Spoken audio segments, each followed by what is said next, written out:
Assalamualaikum warahmatullahi wabarakatuh. Barusan saya ditanya teman via telepon, Kang Ubed, itu katanya beberapa komunitas dari konon dikenal sebagai warga NU akan menggeruduk PBNU ya. Saya jawab dengan tegas tanpa berpikir panjang, nggak mungkin.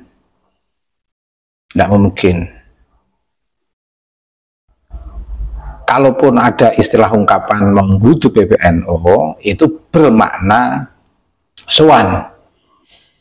Biasa warga NU yang merasa ada hal penting yang sekiranya di tingkat PCNU belum bisa diselesaikan atau ada hal nasional yang perlu didiskusikan, beberapa perwakilan dari daerah soal PBNU, itu biasa, organisatoris. Tradisi soal itu kan tradisi NU. Nah, tradisi istilah geruduk itu dalam konteks udah muncul lama, istilah geruduk di lingkungan tradisi pesantren itu. Ayo geruduk Pak Yai, pasti ya soan, silaturahim. Cuman bedanya kalau istilah geruduk itu biasanya diungkapkan oleh orang yang memiliki kedekatan emosional. Misalnya dari komunitas warga NU di daerah mana, yuk geruduk PBNU yuk. Nah, itu maksudnya canda itu. Merefleksikan ikatan emosional atau kedekatan yang dirasakan lezat antara pengurus daerah dan pusat. Ayo menggeruduk Kang Fulan dari sebuah komunitas angkatan 97 misalnya, di sebuah tradisi pesantren yang pernah mondok bareng misalnya. Kangen, duduk di rumah ini karena temannya jadi kiai besar, alim, soleh, objektif, tidak bisa dibohongi Pak Alwi misalnya, survive, eksis misalnya. Menarik, pandangan-pandangannya cerdas, tidak hanya ketika masih mondok, setelah jadi kiai juga betul-betul survive, memiliki keberlangsungan dengan penuh eksistensi. Tidak gampang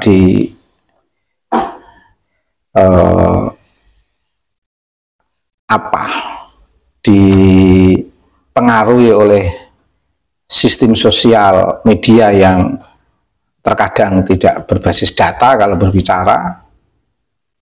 Seperti pembela Pak Alwi ini kalau berbicara kan tidak berbasis data, berbicara dalilnya dalil framing, bukan dalil yang apakah itu diambil dari Hasanatul Ros atau diambil dari ilmu pengetahuan atau diambil dari kajian filologi atau dalil diambilkan dari perspektif ar-ra'yu, pandangan rasional melalui proses analogi kias atau perspektif rasional yang didasarkan pada data-data yang akurat yang bisa dipertanggungjawabkan misalnya.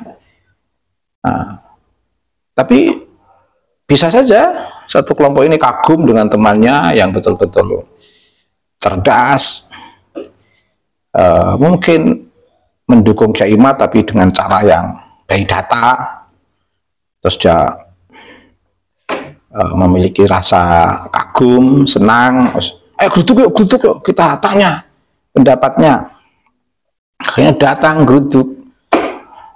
Di situ makan tumpengan, ngopi-ngopi, ngobrol, sila, ya begitulah tradisi NU. Istilah geruduk itu istilah yang familiar, bernuansa, ada kedekatan psikis, emosional antara yang geruduk dan yang digeruduk. Jadi kalau ada warga NU ingin geruduk PBNU, itu maknanya sangat mencintai, merindukan pengurus besar Nahdlatul Ulama, bagaimana untuk bisa sowan, bisa ngobrol, sharing terkait dengan perkembangan nasional. Mungkin memang sekarang ada isu nasab, diskursus nasab ini kan nasional ini. Bisa saja beberapa daerah ingin gerutuk PBNU dalam bermakna sowan dalam konteks untuk membahas hal ini. Tapi dewasa, PBNU itu kan organisasi paling keren, biasa perbedaan. Saya berbeda, saya sebagai warga NU berbeda dengan pengurus NU di mana misalnya di PBNU yang kemarin baru saya kritik, misalnya Dr. Fakhrul Razi misalnya, itu biasa.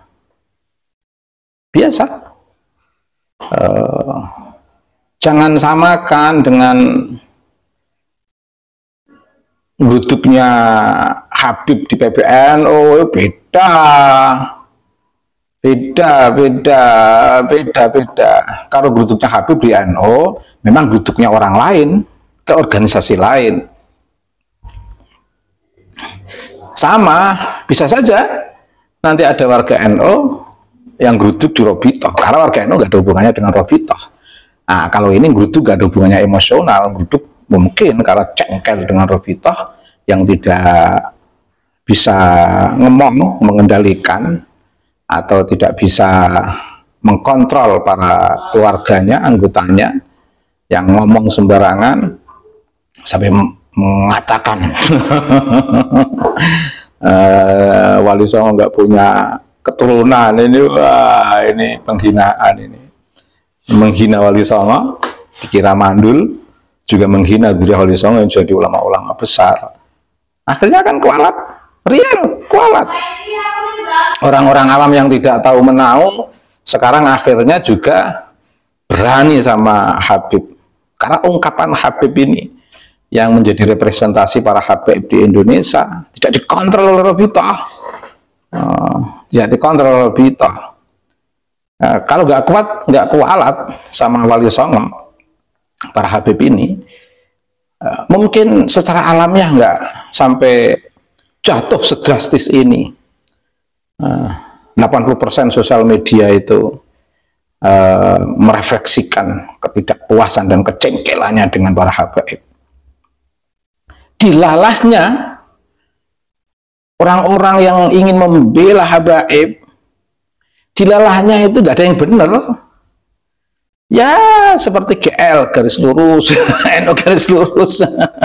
Dulu dilalahnya orang yang dulu ingin melawan NU dengan gerakan Islam garis lurus, dilalahnya kok semuanya bermuara melawan Kiai Imaduddin Utsman.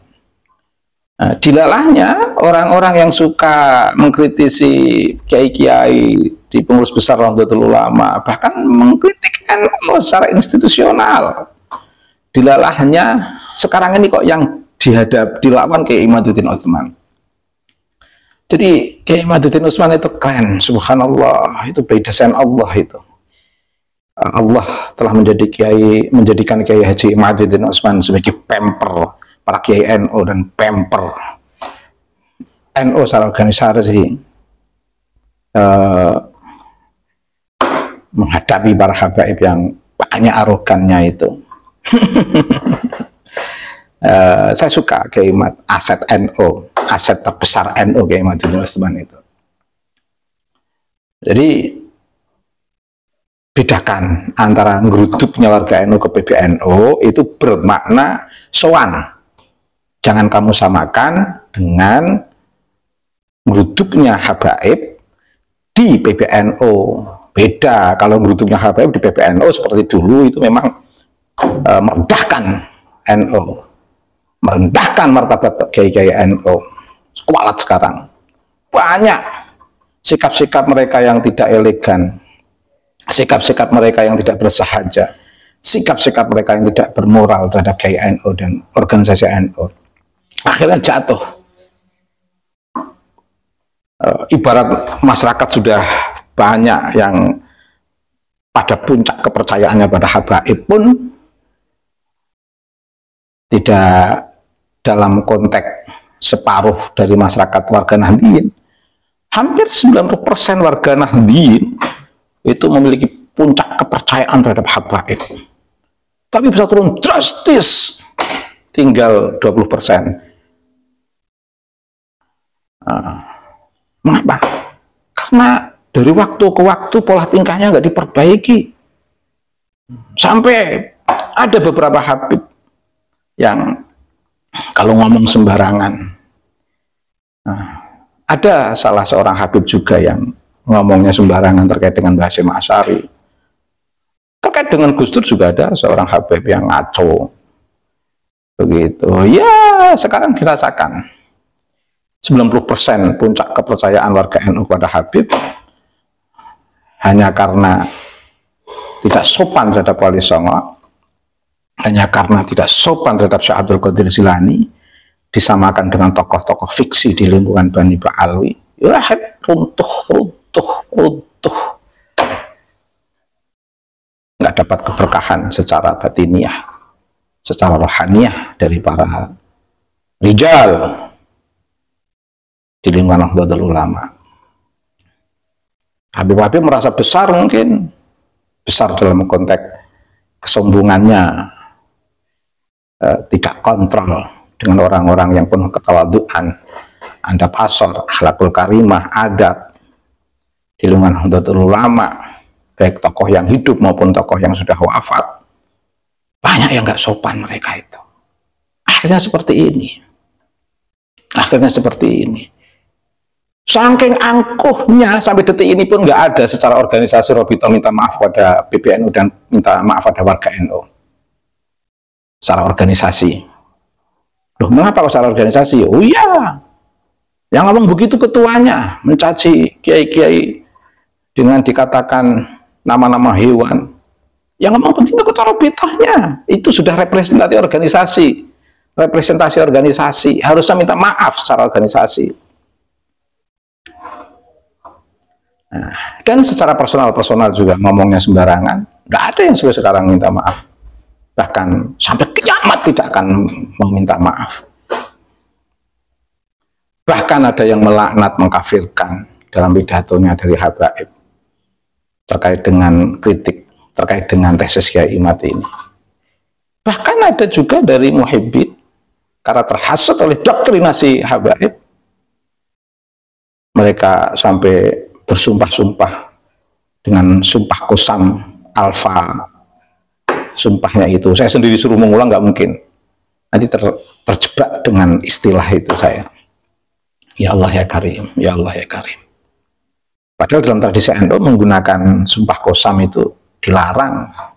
Itu untuk digunakan untuk ketika posisi genting karena dituduh zina dan sebagainya. Nggak ada tuduhan apa-apa kok bersumpah sampai alfa kosam yang dia sebutkan itu. Gimana itu? Dalam tradisi NU nggak ada begitu. Tradisi mubahalah ada kisah di dalam hasanah kita, tapi tidak menjadi anjuran mubahalah itu di lingkungan tradisi NU. Yang melakukan juga Habib Rizik. Mubahalah sama Gus Dur lagi, wow. Saya Habib Rizik berani mantang mubahalah sama Gus Dur. Akhirnya seperti apa? Terpontal-pontal hidupnya Rizik. Oke. Jadi gitu ya. Jadi harus dibedakan antara geruduknya warga NU ke PBNU itu bermakna sowan, silaturahim, tabayun, klarifikasi, merefleksikan kerinduan antara pusat dan daerah, antara warga dan pemimpin yang di PBNU. Jangan disamakan dengan geruduknya Habib dan beberapa pengikutnya di PBNU. Kalau Habib geruduk PBNU memang ya geruduk dalam konteks negatif, tidak sopan, tidak bermoral. Pada titik itulah banyak warga NU dan umat Islam mulai tidak percaya berhabaib sampai berani geruduk PBNU. Baik, beda beda antara geruduknya warga NU ke PBNU itu bermakna sowan silaturahim, bukan bermakna